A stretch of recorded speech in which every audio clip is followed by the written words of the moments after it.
Utiliser un tableau de probabilité pour faire la liste de toutes les issues lorsque nous avons deux expériences aléatoires successives, c'est ce que nous allons apprendre à faire dans cette vidéo que vous retrouverez sur le site monclasseurdemaths.fr. Et comme d'habitude, si cette vidéo vous est utile, pensez à lui donner un like, à laisser un petit commentaire et à vous abonner à la chaîne.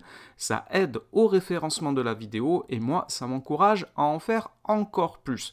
Donc le but de cette vidéo, c'est d'arriver à déterminer l'ensemble de toutes les issues lorsqu'on réalise deux expériences aléatoires successives. Et pour cela, nous allons utiliser un tableau et on va voir comment faire sur deux exemples concrets. Premier exemple, nous allons faire tourner cette roue qui est partagée en 4 secteurs superposables. Ils sont numérotés de 1 à 4 et on va faire tourner cette roue 2 fois de suite et on va noter les deux numéros qu'on a obtenus et la question est quelle est la probabilité d'obtenir 3, 1.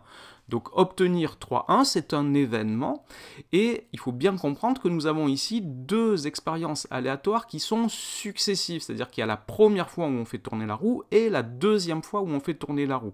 Donc ici, l'ordre est important et quand on dit 3, 1 pour les résultats, pour l'événement qui nous intéresse ici, cela signifie que 3 est obtenu au premier tour, c'est-à-dire la première fois qu'on fait tourner la roue, et 1 est obtenu au deuxième tour lorsque l'on fait tourner la roue pour la deuxième fois.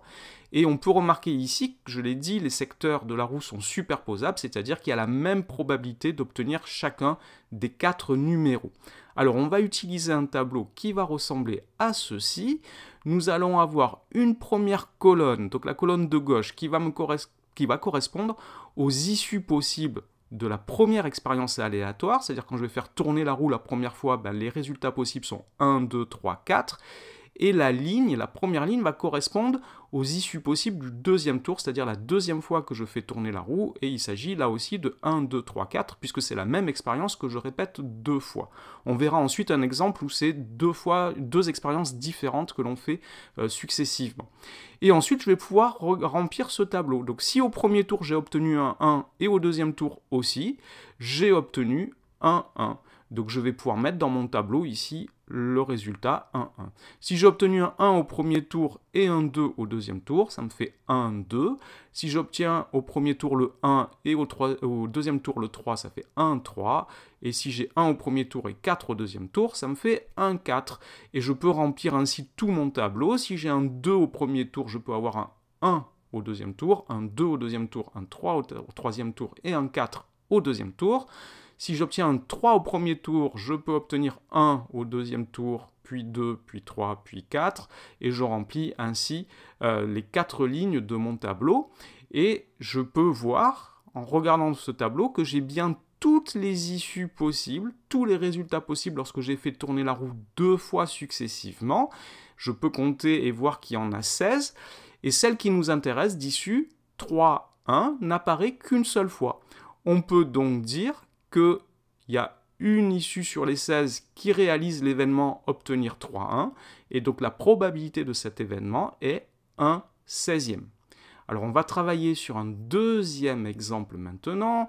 Dans un jeu, on commence par lancer une pièce, c'est-à-dire à jouer à pile ou face, puis on pioche au hasard une boule dans un sac qui contient 3 boules, une verte, une rouge, une bleue, qui sont indiscernables au toucher, on va les piocher au hasard.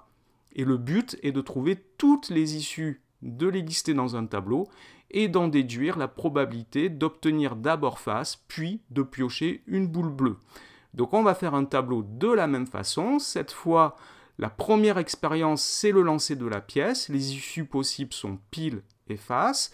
La deuxième expérience, c'est le fait de piocher une boule et de regarder sa couleur. Donc ici, j'ai 3 issues possibles, rouge, bleu, vert. Je peux les mettre dans l'ordre que je veux. Je pourrais pu mettre d'abord le bleu, puis le vert, puis le rouge, ça n'a pas d'importance. Et je peux remplir mon tableau. Donc si j'ai fait pile avec la pièce, je peux obtenir soit du rouge, soit du bleu, soit du vert en piochant la boule de couleur. Et si j'ai fait face, pareil, je peux obtenir soit du rouge, soit du bleu, soit du vert. Et j'ai donc ici 6 issues. Elles sont toutes listées dans ce tableau, il n'y en a pas d'autres. Et ces issues, si je regarde ce qui nous intéresse, nous on voulait la probabilité d'obtenir face puis de piocher une boule bleue. Cette issue n'apparaît qu'une seule fois et donc c'est 1 6e la probabilité d'obtenir d'abord face puis la couleur bleue. Voilà donc sur l'utilisation des tableaux de probabilité pour lister toutes les issues possibles d'expériences aléatoires successives, de 2 expériences aléatoires successives. Cette vidéo est maintenant terminée, merci de l'avoir regardée, à bientôt pour d'autres vidéos.